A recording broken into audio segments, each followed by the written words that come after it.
네, 시장에서 반짝 뜨고 사라질 종목이 아닌 끝까지 갈 수 있는 종목 하나씩 살펴보겠습니다. 갈테마 가라 곽영훈 부장 함께합니다. 안녕하세요. 네, 안녕하십니까. 예, 양시장 외국인들이 8월 들어서 매수로 전환이 되면서 시장에 도움을 주고 있습니다. 그러나 삼성전자와 SK하이닉스 이 대형주 쪽으로 쏠림 현상이 나타나다 보니까 종목별로는 온도차가 큰 상황인데요. 그래서 종목을 고르는 게 굉장히 중요한 것 같죠. 네. 부장님께서 골라주신 덱스터가 급등을 하고 있죠. 하루 만에 15% 넘게 급등하는 흐름 나타나고 있습니다. 현재 흐름도 굉장히 좋은데요. 중간 점검 필요하겠죠? 좋네요, 그죠? 예, 급등하니까 좋네요, 그죠? 네. 우리 갈테마 가라가 진가가 여기서 나오는 것 같습니다.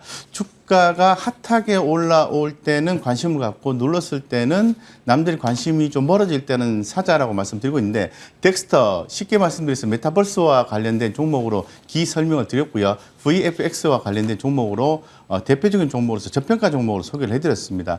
1차 목표가는 기존에 말씀드린 것처럼 12,000원 정도를 1차 목표가를 했지만은 그 정도까지 1차 목표가 올라오게 되면 그다음부터 시장의 수급이 더 들어오면서 관심이 집중되면서 변동성을 보인다라고 기 말씀을 드린 바가 있어요. 그래서 2차 목표가인 영원한 목표가 추세 대응을 하자라고 말씀드리고 있는데 그렇게 잘 대응을 하셨다고 한다면 상당히 좋다 이렇게 말씀드릴 수 있을 것 같고 현재로서는 덱스터 트레이딩 관점 가능하다고 말씀드리겠습니다. 왜냐하면은 메타버스와 관련된 이슈가 살아있는 한 이 해당 종목에 대해서 관심도는 유지가 될 수 있기 때문에 그렇습니다.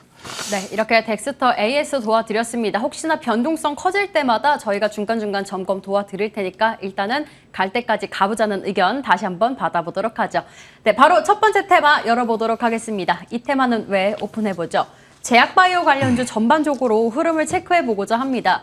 사실 2분기 실적 발표가 되면서 제약바이오 관련주들도 대표적으로 유한양행, 녹십자 이런 종목들은 네. 매출이 굉장히 어닝 서프라이즈를 기록하고 있음에도 불구하고 7월 한 달 동안 주가를 확인해 보면 최고 20% 넘게 빠진 종목들도 상당히 많이 있어요. 이렇게 네, 실적으로 움직이지 않고 있는 이유도 사실 궁금하고요. 오늘만 해도 SK바이오사이언스도 이슈를 가져가고 있죠. K바이오에 대한 이벤트도 가져가고 있죠. 8월 달에 바이오주 전망도 궁금합니다. 예, 지금 상반기 말 정도에 우리가 예측을 했을 때 하반기에 주목받을 수 있는 섹터가 반도체, 자동차, 바이오다라고 말씀을 드렸습니다. 이 바이오의 실적이 서서히 좀 나오고 있는 국면에서 주가는 바닥에 머물러 있다는 측면이 메리트가 있는 거죠. 근데 주가는 상방향으로 가기 위해서는 모멘텀이 필요합니다. 그 모멘텀이 최근에 발생하고 있다고 말씀을 좀 드리겠습니다. 그 이유는 잘 아시는 것처럼 코로나19 신규 확진자가 다시 또 확산되고 있다는 측면이 나오면서 재차 주목을 받고 있는 거죠. 그래서 지금 기 말씀을 드렸습니다만은 지금 해외에서 우리가 모더나, 화이자, 기타 백신 관련된 기업으로서 백신을 지금 갖고 오고 있지만은 가격 인상에 대한 부담감이 현재 지금 나오고 있는 그런 상황입니다. 그러다 보니까 국내 백신 개발이 시급하다라고 기 말씀을 좀 드렸었고 그러다 보니까 이제 삼성전자 같은 경우에도 메신저 RNA, 메신저 리보핵산이라고 해서 모더나 국내 백신 위탁 생산 협업 추진 소식이 삼성전자가 이렇게 함께 참여하는 걸로 좀 전해져 있고요. 기 말씀을 드렸습니다. 제약바이오 같은 경우에도 의약품 무역 수지 사상 첫 흑자를 기록했다. 최근에 반도체도 그렇고 그 자동차도 그렇고 바이오 쪽도 무역 수지가 되게 좋아요. 이런 부분들이 다 아우러져서 이 바이오주에 대한 관심이 커지고 있다는 거죠. 그래서 아까 처음에 나와 있는 SK바이오팜이라든가 이런 종목들 바닥에서 올라오는 거잖아요. 네. 그런 종목들은 사실 묻지도 말고 따지지도 말고 사야 되는 종목이고 변동성 무시해야 되는 거예요. 예전에 LG 디스플레이가 만 원대 초반일 때 그런 말씀 드린 적이 있는데 네.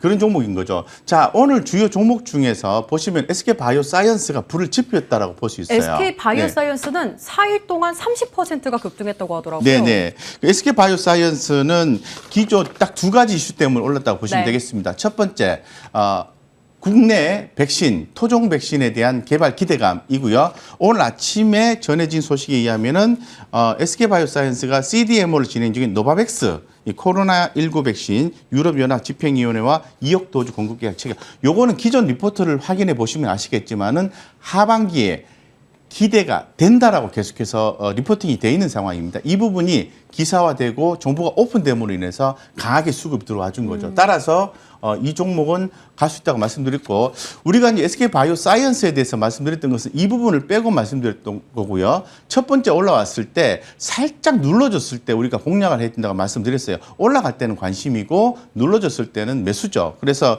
거기에 가장 이론적으로 잘 적합한 종목이라고 볼 수 있을 것 같습니다. 어쨌건 계속해서 주목하십사가 말씀드리겠습니다. 네, 부장님께서 평소보다 유독 말이 많으셨던 거 보면 네. 이 바이오주에 대한 공부나 네. 바이오주들에 대한 기대감이 굉장히 많이 가지고 계신 것 같아요. 어려워서 그래요. 바이오주는 되게 어려워요. 맞아요. 투자하기도 네네. 참 어려운 종목들 중 하나가 바이오주가 아닐까 싶습니다. 네. 그중에서 부장님이 유독 좋게 바라보고 계신 종목들도 참 궁금한데요. 저는 아무래도 그 실적이 있으면서 그리고 하단에서 바닥권의 움직임이 있으면서 앞으로 개선의 여지가 있는 종목을 우리 시청자님들께 말씀을 드리는 게 조금 더 알찬 방송이지 않을까 고민을 많이 하고 그럼요. 있거든요. 셀트리온 그룹주. 셀트리온 그룹주. 네, 셀트리온 그룹주 보셔야 됩니다. 그룹사 합병 발표가 진행이 되었죠. 셀트리온 홀딩스와 셀트리온 헬스케어 홀딩스가 합병. 이거는 뭐죠? 전체적으로 3사가 합병이 되면서 코스피 쪽으로 이전하는 위한 첫 번째 작업이라기보다는 아주 초기 작업이라고 해석이 좀 되고 있습니다. 그래서 지금 돌아오는 9월 16일 날 주주총회를 개최한 이후에 11월 1일 날 이 두 홀딩스가 합병이 되게 되는데요. 그 이후의 행보가 좀 주목됩니다. 자, 그렇다면은 주주들이 입장에서 봤을 때 반대 의사가 안 나오도록 주가가 좀 견조하거나 향후 미래에 대한 기대감이 발생해야 되지 않겠습니까? 통상적으로 주주들이 마음에 안 들면요. 주식 매수 청구권 행사를 해서 진행이 안 됩니다. 그래서 제가 볼 때는 최근 이제 셀트리온의 행보가 상당히 좀 강화되고 있는 것 같아요. 긍정적인 행보를 말씀드리는 겁니다. 네. 그래서 차트를 보고 좀 말씀을 드리겠습니다. 그래서 지금 주가도 보면은 메리트 있게 많이 빠진 상황이에요. 이 셀트리온이고요.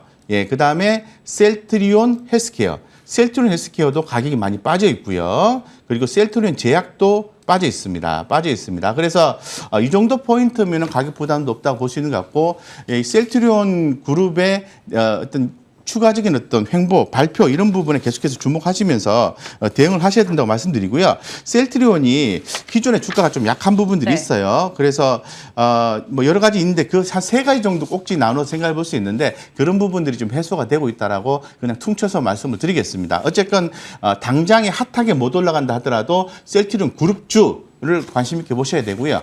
그 중에서 기준점을 갖고 와야 되겠죠. 셀트리온, 코스피에 있는 셀트리온의 기준점을 갖고 대응하시면 좋은 성과가 있을 수 있다고 말씀드리겠습니다. 네, 이렇게 첫 번째 테마주 이야기 나눠봤는데요. 셀트리온 종목으로 주셨고요. 목표가와 손절가 하단에 나가고 있는 것 확인해 주시면 될 것 같네요. 네. 시간이 없습니다. 네, 바로 네, 박 부장의 갈 그러시죠. 테마 열어보도록 하죠.